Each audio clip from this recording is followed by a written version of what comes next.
So this morning I'm joined by Dr Rachel McInnes from McInnes and Associates. Now, I've invited Dr Rachel to speak with you. We're talking to business owners who have started up in business and you've got your products and services refined and you're ready to scale now. You want to put people in place. So Dr Rachel, what sorts of things do people need to be thinking about at that time when they're ready to start putting people in place? Okay, it sounds almost, it's the basics we miss, so it almost sounds too basic, but you need to think about what you're after.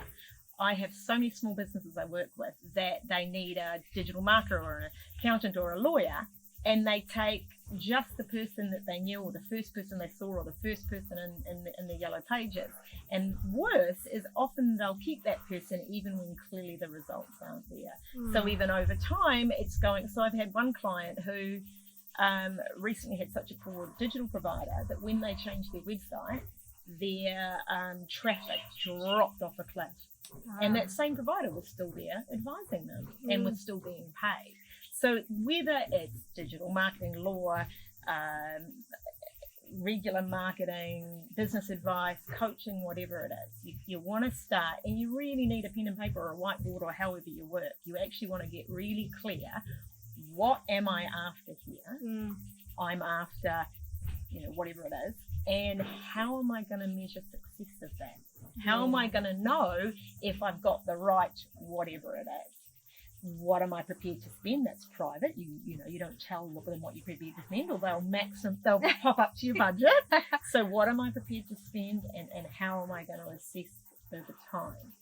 Then you actually got to interview people. So you go, let's say you're after, here's one that I've done quite a lot for clients. So you've got your website, it's going okay, it looks pretty, you're happy with it, but it doesn't have much traffic. And search engine optimization, which is a kind of a whole discipline that helps your website get better traffic, is a whole area of expertise that's happened very fast, and people are popping up all the time saying they do this. Yes. A slight tip on choosing one of them, a good tip, is just search engine optimization and then your area. Those people that do quite well there, and this is one you can't do with lawyers and others, but then you can go, the ones that score quite well there on the first page are probably a good place to start. That's the proof is in the pudding. But not necessarily at all for your accountant or your lawyer. You might want to do the opposite and do your search and go, okay, I'm gonna look down page 3, 4, 5, because I don't want to judge my lawyer or my accountant by how good their SEO is, or how good their website is even. Their fees are probably higher, it's expensive. So then you start, we'll keep with SEO. Then you find a few people, and as I say for SEO, you might do people on the front page, and you phone them, and you're assessing them at that point. How are they treating you? Who's answering the phone? Are you getting a call back?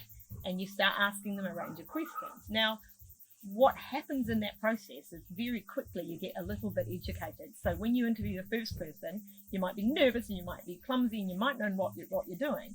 But by the time you interview over the phone the fifth provider, you've learned some of the lingo. You sometimes can just unsettle them enough to be helpful. I've actually been hung up on doing this on behalf of a client because they thought I was, by the 10th conversation, they thought I was a provider in this area, just phoning them to see what they were doing. So that's a measure of success. When you get to that point, you're doing good interviews, but you don't expect to, and expect to be out of your comfort zone, because whether it's, those are good examples, technical, law, or accounting, most small business people are completely out of their comfort zone in all those areas. But don't be, if someone starts just talking technical speak to you that makes absolutely no sense, scratch them off the list. So you go through, and like you're interviewing, like you're looking for staff, you have your things that you want, and you start making notes. Always make notes as you go, because you will forget who you've spoken to. You get down to a couple that you like, you bring them in, you talk to them, ask them if it's technical, ask them for a demo. If it's, say, an accountant or a lawyer, instead I'd be asking them for reference sites as well, because you can't necessarily have a demo there. Reference sites for tech as well. And then what a really important piece is, once you get your provider, I really see my small business people kind of missing all the terms and conditions piece. So let's say you're down to the person you want, they're probably going to give you some pretty gnarly detailed terms and conditions. You're not buying an app on your smartphone here. This is a time to read the terms and conditions. because it could be very, very costly. And a lot of people are terrified with terms and conditions. Find someone you like that's more comfortable, or if you've already got your lawyer on board, potentially ask them. Because some of the stuff I've seen hidden in terms and conditions, particularly sometimes things that might go after the finance of the owner, that and you'll understand that one as well. So you want to, like, if the business doesn't pay, I've seen terms that say, well, if the business doesn't pay, we'll go after the owner. Yes. Now, of course, you might have your business structured so that that's not the case, but you want to know if you're signing terms and conditions that say that. Yes. And I know it's all sounding like an incredibly terrifying process to properly choose your experts, but it's not as terrifying as poorly choosing your experts. Yes. And as a result, potentially even going bust in extreme cases that I've seen very close to happen. So it's all about structure. What am I after? What do I need? How am I going to assess it? Interviewing a range of people, knocking them down, and then negotiating properly before you sign them up. And it's so overwhelming because you're wanting to be busy making your soaps or selling your services or whatever the thing is behind the business. But that's the issue with small business. You're not just a tradesperson or a soap maker or whatever your thing is. You're the head of HR, the head of finance, the head of operations, and you need to give those jobs your best as well, and especially to prepare you for growth. I mean, one day, God willing, you'll have those people there for you, but you'll also hire them better if you've done this process. Especially if you start practicing that approach on, hiring external parties. Yes. By the time you've got the ones that you're kind of really, really committed to, you know your process.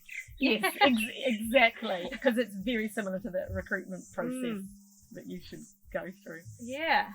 Goodness me, that's got me shaking in my boots a little bit about some things I might have agreed to.